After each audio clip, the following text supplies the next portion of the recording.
Hey, this is John, and you're watching Dragons and Flagons. It's Magic Item Monday, and we're going to take a look at some legendary magic items from the movie Honor Among Thieves. Here we are on D&D Beyond, taking a look at these Honor Among Thieves items. And just as a quick spoiler warning, if you haven't seen the movie, this will definitely spoil your experience. So if you haven't seen it yet and you're interested in not having the spoilers, back out now, come back later. Otherwise, let's continue. The first item here is the Helm of Disjunction. It's a wondrous legendary item that requires attunement by a sorcerer, warlock, or wizard. The wizard Mordenkainen created this item and may have created other ones, but they haven't been found yet. As an action, the user wearing this helmet can emit an anti-magic pulse field of 300-foot radius sphere centered around yourself. It will destroy any potions, scrolls that are in the area, as well as suppress the magical effects of other items for 1 minute. Ongoing spells end if they're caught in this area as well, and the wave of force from the anti-magic pulse is enough to knock a creature down that's within 30 feet of you, and it will require a DC 15 saving throw, or they'll be prone. You can use this helm once every 1d4 days. The next item here is the Hither Thither Staff. I always have trouble saying that one. It's a legendary staff. It looks like a normal walking staff with a brilliant gemstone fitted on the top. It has 4 charges and gains 1d4 charges daily at dawn. As an action, you can expend a charge, and the staff creates a linked teleportation portal, 2 teleportation portals that appear on flat surfaces of your choice within 1,500 feet of yourself. Alternatively, you can spend 1 charge as an action to relocate one or both of the portals with the same limitations. On the surface that the portal appears must be big enough to accommodate it, which means that it has to be at least 6 feet high and 4 feet wide. Any creature or object entering the portal exits on the other side of the portal as if it's just like a normal doorway.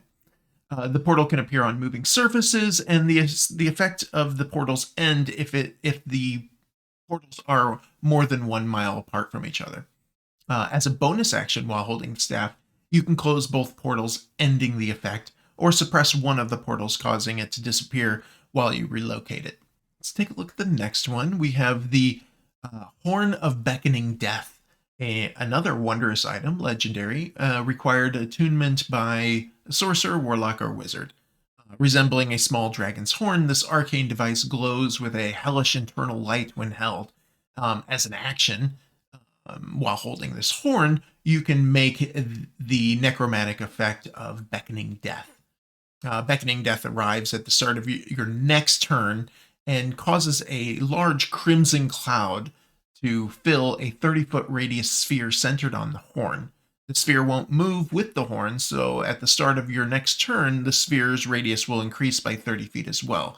So get out of there, because if you have 9 or fewer hit points and you die within it, you will die within the sphere, and the Beckoning Death will turn you into a zombie. The sphere will continue to grow for 10 minutes or until your concentration ends. Ultimately, it'll get to about 3,000 feet. That's the Empire State's Building twice on its side. It's a lot of area. And that's not just a straight line. That's the entire circle. That's the whole sphere. Luckily, there's only one of them, and it can only be used once a year. The Red Wizard Blade is next. It is a weapon, a dagger, and it's a legendary item as well. Forged by the Red Wizards, using a secret process only known by them, this grim steel dagger draws power from the negative plane. When you hit a creature with a melee attack using this magical dagger, it will take an extra 3d12 necrotic damage. A creature reduced to 0 hit points by this weapon will die and can't be raised from the dead except by a deity or a creature using the Tablet of Reawakening to cast the True Resurrection spell. And luckily, right after this one, we do have the Tablet of Reawakening. It's another wondrous legendary item. The Wizards of Rasham created this tiny stone tablet to counter the necromancy of the Red Wizards. As an action, you can cast the True Resurrection spell from this tablet. Once it's used this way, the tablet will turn to dust and is destroyed. Pretty handy. My question to you is, would you actually want to use any of these items in your game, or were they just really fun items for the movie itself?